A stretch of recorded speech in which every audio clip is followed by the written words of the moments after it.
everybody, my name is Anna and welcome to my channel, Anna Always Reading. Today, we're talking about something that is very prevalent in young adult in all kinds of media, books, television shows, TV, movies.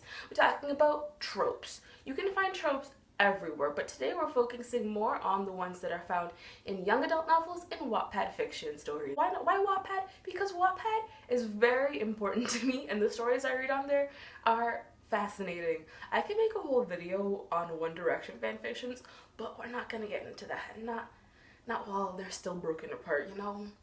I'm gonna be counting down my top 5 least favorite tropes, so let's get into it. I don't know what this is, but don't worry about it. Number 5. Both my parents died in a car crash, but I somehow survived with no injuries. How? This one I read all the time in Wattpad. I've seen this at least 5 times, and every single time I read it, I'm confused. Each time I'm so confused. How? How are they both dead and you're alive?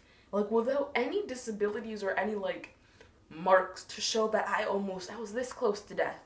Like, it doesn't make sense. And all the time, the boy's parents are super rich, and then after they die, he gets all their money, and he's able to live in their mansion with no supervision whatsoever.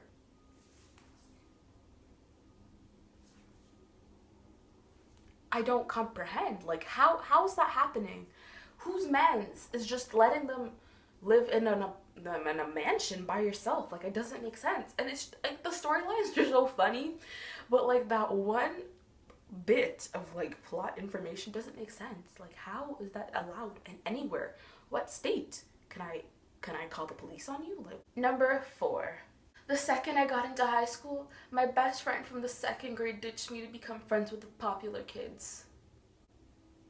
Sis, that was not your best friend. That was truly not your best friend. She was a fake. She was biding her time all of middle school and elementary school to hop off the friendship boat that she was riding with you and hang out with cooler people, because that is the fakest thing I've ever read. And it happens all the time in middle grade verging onto YA novels. You know, that little like that bridge between those ages.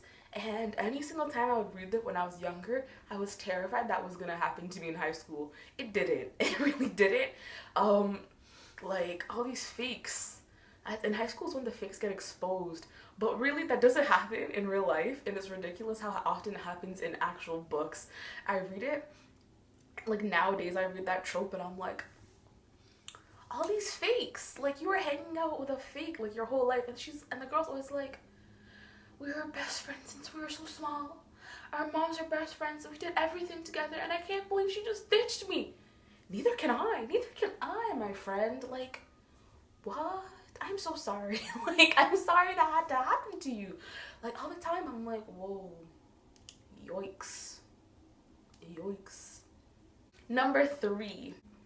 You know when there's a love triangle, and the girl's in the middle, and she has 2 options. Mr. Bad Boy, or the boy next door angel. I don't understand how it always seems to be that the girl's either choosing between Darth Vader or Angel Cakes. Like, does that make sense to anybody? Like, the girl always has 2 options, like, and they're so like ridiculously like polar opposites. Like, life, like all the time I read this and I'm like, wow, thrilling. Edward, Jacob, like this, it's so new, so different. Katniss, Gale, Peeta, so different. I love reading new and exciting things. Number 2. You know when authors write people as like stereotypes, not even like racial stereotypes, just like people that are just like a specific set. Like, you got in every single book, in books, you got the nerd, the princess, the jock, etc, etc, etc. Whenever I read books like that, like whenever I see descriptions of book with characters like that, I'm immediately turned off, because people aren't just like a cutout doll where you can just stick a label on them and they're just that. Like, what if somebody likes chess and soccer? Like, boom, 2 interests in one person. Like, it just annoys me. I picked up a book yesterday at Chapters because I was trying to buy some books, and the cover looked lovely, and then I open it and it's like, 5 kids trapped together, so completely different, nerd, jock, and I was like, Never mind. I'm so tired of reading about that. Like it's like, what is this? The 2000 early 2000 movies? Like, no, I'm trying to read a book, dog. Like, you know that cat meme? It's like, poof. That's how I feel. And no, my least favorite, or the most prevalent. I don't know if I can say my least favorite, but like the one that I see the absolute most. Number one, when one girl saves the world. You know what I'm talking about in young adult YA dystopian novels, where it's one girl that can change everything. She can destroy a government, like cure disease, unseat a corrupt monarchy, and it's always one girl. I've read one book where it was one boy, Proxy by Alex London. Check it out, great book. I'll leave the link in the description below. But all the time, it's one girl. She's saving the whole world. It does.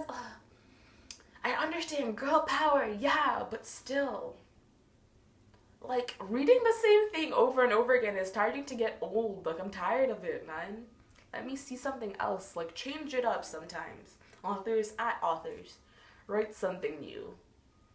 Anyways, thanks for watching my video. Tell me about your least favorite tropes or tropes that you just read often in the comment section down below. If you like this video, remember to click the thumbs up. Share this video with your friends. If you want to see my face whenever I make new videos, press subscribe. Remember, reading today, reading tomorrow, reading fivever. Bye!